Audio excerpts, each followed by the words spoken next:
Assalamualaikum warahmatullahi wabarakatuh. Perkenalkan, nama saya Vina Nuraini, NPM 23101103021, rombel K1. Di sini saya akan menjelaskan mengenai laporan analisis kinerja keuangan perusahaan PT Putra Raja Wali Kencana Tbk untuk periode 2022 hingga 2023.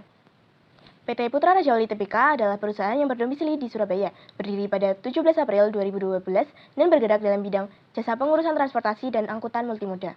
Dikenal sebagai pengelolaan arus produksi dan layanan logistik rantai pasok dan pengangkutan berbagai komoditas. Perusahaan ini memiliki struktur kepemilikan yang beragam, dengan mayoritas saham sebesar 60% dimiliki oleh masyarakat pada tahun 2023, sementara sisanya dimiliki oleh beberapa entitas korporat seperti PT Raja Wali Inti Indonesia dan PT Raja Wali Dwi Putra. Struktur ini menunjukkan distribusi kepemilikan yang cukup seimbang antara investor, institusi, dan publik. Berikut adalah analisis kinerja manajemen dalam konteks laba operasional berbasis aset kooperasi. Dari data yang tersaji, terlihat tren positif dari tahun 2022 hingga tahun 2023. NOWC atau Net Operating Working Capital naik sekitar 21 miliar yang menunjukkan perbaikan kesehatan keuangan jangka pendek. Total Operating Capital atau TOWC meningkat sekitar 44 miliar yang mengindikasikan peningkatan kapasitas operasional perusahaan. NOPAT atau Net Operating Profit After Tax juga mengalami kenaikan sekitar 4 miliar yang menunjukkan perusahaan semakin efisien dalam operasional inti. Dalam konteks attached value, kinerja perusahaan juga menunjukkan sinyal positif. Market Value Date atau MVA meningkat. MVA yang positif ini memperkuat sinyal bahwa perusahaan memiliki prospek cerah dan kinerja yang sehat. Ekonomi Value Day atau FVA juga positif, naik dari 3,4 miliar menjadi 4,9 miliar rupiah.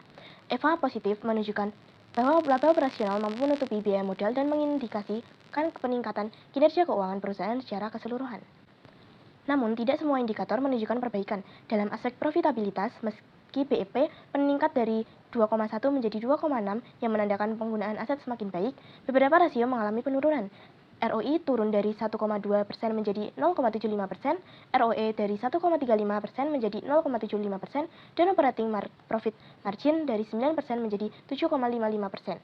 Penurunan ini menandakan kinerja perusahaan dalam menghasilkan laba dari modal sendiri mengalami kemunduran.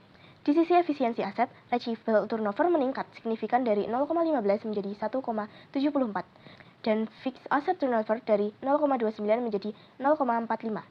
Peningkatan ini menunjukkan perbaikan dalam efektivitas pengelolaan piutang dan aset tetap. Berikutnya adalah aspek likuiditas. Aspek likuiditas menunjukkan penurunan yang perlu diwaspadai. Current ratio turun dari 1,58 menjadi 1,53, quick ratio turun drastis dari 5,67 menjadi 1,53, dan cash ratio dari 0,24 menjadi 0,05. Penurunan rasio likuiditas menandakan kondisi keuangan perusahaan yang memburuk dalam hal kemampuan membayar kewajiban jangka pendeknya, sehingga perlu diwaspadai dan segera dicari solusinya agar tidak menimbulkan masalah yang lebih besar di masa depan. Untuk nilai pasar, PE ratio naik dari 48,54 menjadi 74,63, menunjukkan harga saham semakin mahal dibanding EPS, yang menunjukkan sinyal positif bagi investor. Sementara PB dan MB ratio sedikit turun dari 0,65 menjadi 0,63. Penurunan ini menunjukkan jika mencari saham dengan valuasi rendah dapat memilih PT Putra Raja Wali Kencana, dan perhatian bagi manajemen untuk meningkatkan kepercayaan pasar di masa yang akan datang. Dalam hal struktur modal, debt to capital ratio mengalami penurunan dari 0,0219 menjadi 0,0125, yang menandakan proporsi utang jangka panjang terhadap total modal semakin kecil. Sumber pendanaan utama perusahaan adalah utang bank jangka pendek dan utang bank jangka panjang, serta utang lembaga keuangan dengan bunga 14 hingga 20% per tahunnya. Struktur modal pura mencerminkan penerapan trend of teori dalam manajemen keuangan. Mengenai kebijakan dividen dalam RUPS 2023, perusahaan memutuskan untuk menahan pembagian dividen meskipun mencatatkan pertumbuhan laba bersih. Laba bersih tahun 2023 sebesar 6,9 miliar rupiah yang dialokasikan untuk pengembangan usaha dan cadangan wajib sesuai signaling teori. Perusahaan perlu komunikasi yang lebih baik kepada investor mengenai strategi ini.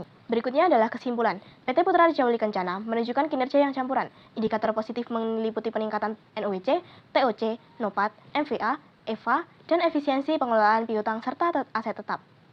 Namun, terdapat penurunan pada profitabilitas dan likuiditas yang memerlukan perhatian khusus. Untuk saran perbaikan meliputi peningkatan efisiensi operasional, penguatan manajemen kas, optimalisasi penggunaan modal, dan evaluasi strategi bisnis untuk meningkatkan profitabilitas secara berkelanjutan. Demikian penjelasan dan analisis yang dapat saya sampaikan. Wassalamualaikum warahmatullahi wabarakatuh.